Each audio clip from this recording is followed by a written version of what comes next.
안녕하십니까. 도라인 성형외과 조재호 김윤건입니다. 제가 이제 두 가지 뉴스를 봤는데 한 번은 팔이 잘 안 들리고 한 번은 이제 허벅지 있는 쪽에 이제 괴사가 왔어요. 네크로시스가 왔는데 첫 번째 경우를 보면 이게 여기 너무 많이 흡입을 해서 그런 것 같아요. 딱딱해져서 네. 신축성이 줄어들어서 네. 잘 안 올라가는 걸로 보여요. 피부 밑에 피부가 이렇게 있으면 피부 밑에 이게 바로 붙어 있는 지방 있죠? 네. 요 밑에 남겨두고 그 밑에 있는 지방을 뽑아서 그렇죠.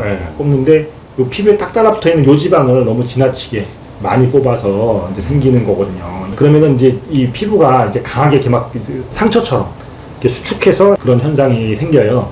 그래서 이제 꾸준히 이제 팔 늘려주시고 하면 좀 좋아질 수는 있겠죠. 그렇죠. 고주파 관리도 좀 하고 그 다음에 스트레칭도 하고 그러면 어느 정도 회복은 될 거라고 보는데 처음부터 시술자가 욕심을 좀 내면 그런 게 점점 더 확률이 높아질 것 같아서 시술자와 환자가 적절한 기대치를 가지고 좀 욕심을 내려놓는 게 필요할 것 같아요. 예. 그렇죠. 이제 환자분은 그냥 많이 그냥 쫙 뽑아갖고 뼈팔 만들어 달라 그러고. 그렇죠. 의사 선생님은 또 최대한 또 그렇게 해드리려고 하다가 이런 이게 불행한 사태가 생기는 것 같습니다. 그렇죠. 근데 허벅지 괴사는 또 왜 생겼을까요?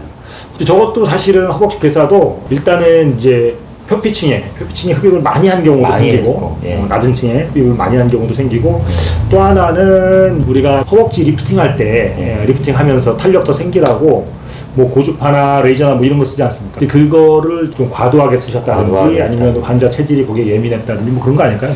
그렇죠. 제가 생각했을 때는 조금 깊은 층까지도 조금 근막 같은 부위도 건드리면 혹시 회복 과정에서 그런 일이 발생할 수 있지 않을까 의심을 해보는데 사실 어쨌든 아까 팔 이야기할 때도 했지만 환자와 의사가 욕심을 좀 내려놓는 거, 그 다음에 합리적인 기대를 하는 거, 이것이 항상 근저에 깔려 있어야 될 것 같아요, 상담할 때.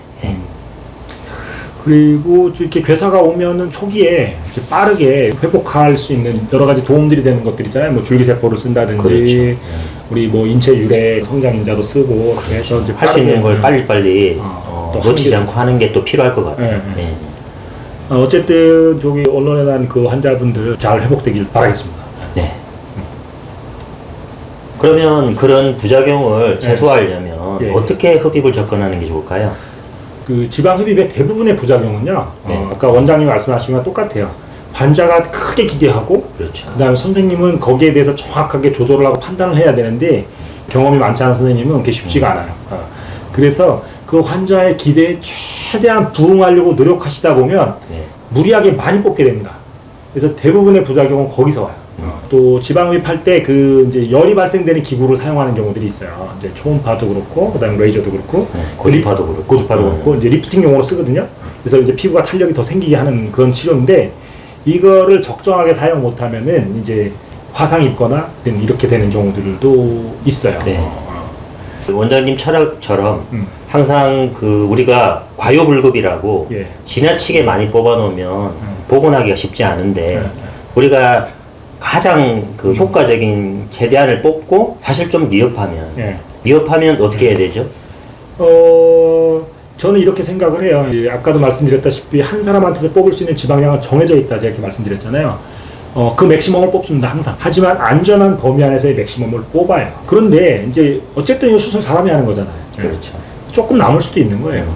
그러면은 그거 그냥 남겨놓은 지방 없이 싹 뽑겠다 생각하지 말고 조금 남겨지면 남겨진 대로 이렇게 뒀다가 한 6개월 정도 있다가 리터치 하면서 조금 더 뽑고 하면 아무 문제 없거든요. 근데 그걸 한꺼번에 많이 뽑으려고 무리하다가 피부는 처지고 아니면 섬유화 확 진행돼 갖고 막 아까처럼 딱딱해지고 팔 안 들리고 그렇게 하실 필요가 하나도 없다. 그렇죠.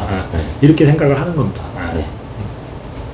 그럼 환자들이 보통 왜 6개월 기다렸다가 리터치를 해야 되냐, 2달 있다가 하면 안 되냐, 지금 그렇게 이야기하는 경우는 어떻게 접근할까요?